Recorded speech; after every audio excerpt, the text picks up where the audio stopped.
ورحمة الله وبركاته حامدا ومصليا أما بعد فأعوذ بالله من الشيطان الرجيم بسم الله الرحمن الرحيم هل يستوي الذين يعلمون والذين لا يعلمون صدق الله العظيم.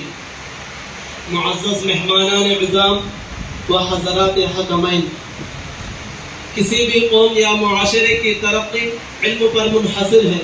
علم ہی قوموں کی ترقی اور ان کے زوال کی وجہ بنتی ہے. علم ہی کی وجہ سے انسان کو اشرف المخلوقات کہا گیا. علم حاصل کرنے والوں کے لیے قرآن میں جا بجا فضیلتیں آئی ہیں. چنانچہ هل يستوي الذين يعلمون والذين لا يعلمون، علم رکھنے والے اور علم نہ رکھنے والوں میں فرق بتلا دیا. اور ایک جگہ هل يستوي الاعمى والبصير کہہ کر عالم کو بینا اور جاہل کو نابینا قرار دیا. والذین اوتوا العلم درجات کہہ کر علم والوں کے درجات کو بلند فرمایا. حضور صلی اللہ علیہ وسلم نے بھی علم کی اہمیت بتاتے ہوئے من خرج فی طلب العلم فهو فی سبیل اللہ کہہ کر طالب علم کو مجاہد فی سبیل اللہ کے شان بشان لا کھڑا کیا. اہل نظر جس کے پاس علم ہے اس کے پاس اس دنیا کی سب سے قیمتی دولت موجود ہے، اور جس کے پاس علم نہیں اس کے پاس کچھ بھی نہیں. وہ زندگی کے ہر موڑ پر بھٹکے گا. لیکن سوال یہ ہے علم دین حاصل کیوں کریں؟ تو سنیے، حصول علم کا مقصد یہ ہے کہ اللہ کی معرفت حاصل کر سکے، تعلیم رسول کو اپنا سکے، بلغوا عنی ولو آیہ کے تشریح میں آ سکے. کنتم خیر امت اخرجت للناس تأمرون بالمعروف وتنہون عن المنکر کا مصداق بن سکے. تکون بین یدی الساعۃ فتن کقطع اللیل المظلم کے تحت جتنے بھی فتنے زمانے حال میں وجود پا رہے ہیں ان کا زبردست مقابلہ کر سکے، مخالفین اسلام کا سامنا کر سکے، گمراہ فرقوں کو لاجواب کر سکے، گستاخ رسول کا خاتمہ کر سکے، حق کو حق باطل کو باطل ثابت کر سکے، ختم نبوت کا دفاع کر سکے.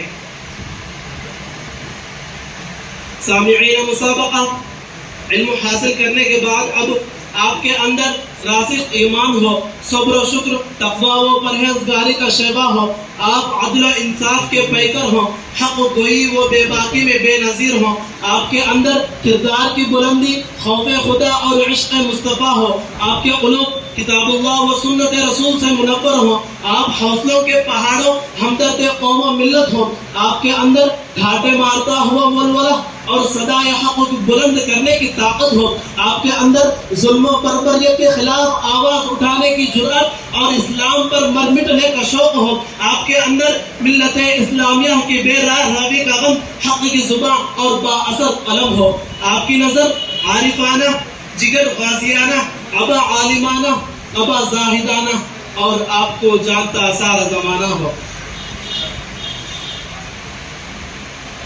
اے وارثان علوم نبوت، ملت نے آپ پر اعتماد کیا ہے تو آپ کی ذمہ داری ہے کہ آپ ان کی توقع کے مطابق ان کی رہنمائی کریں.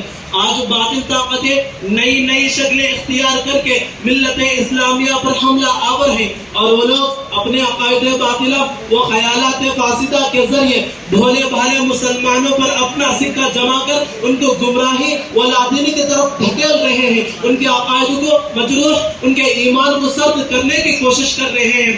تو ایسے پرآشوب دور میں ملت اسلامیہ کی ڈوبتی کشتی کے ملاح بس آپ ہی ہو. لہذا آپ کے اندر اتنی طاقت و جرأت، عزم و حوصلہ ہونا چاہیے کہ تم ملت اسلامیہ کا دینی رخ اور ان کا مسلک مزاج درست کر سکو.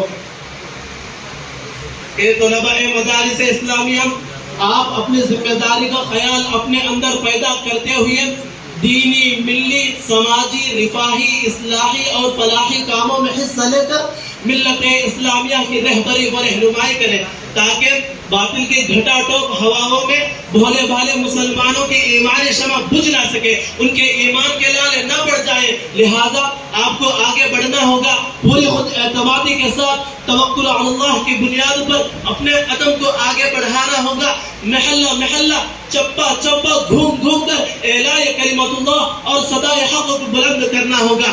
اشاعت اسلام کے لیے تن من دھن کی بازی لگانی ہوگی. اگر آپ نے اپنی ذمہ داری کا احساس اپنے اندر پیدا نہیں کیا اور ملت کی رہنمائی کے لیے خود کو آگے نہیں بڑھایا تو رب کعبہ کی قسم بروز قیامت آپ سے سوال ہوگا. تو ادھر ادھر کی نبات کر بتا کے قافلہ لٹا ہے کیوں؟ تو ادھر ادھر کے نبات کر بتا کے قافلہ لٹا ہے کیوں؟ مجھے رہزنوں سے گلا نہیں، تیری رہبری کا سوال ہے. السلام علیکم.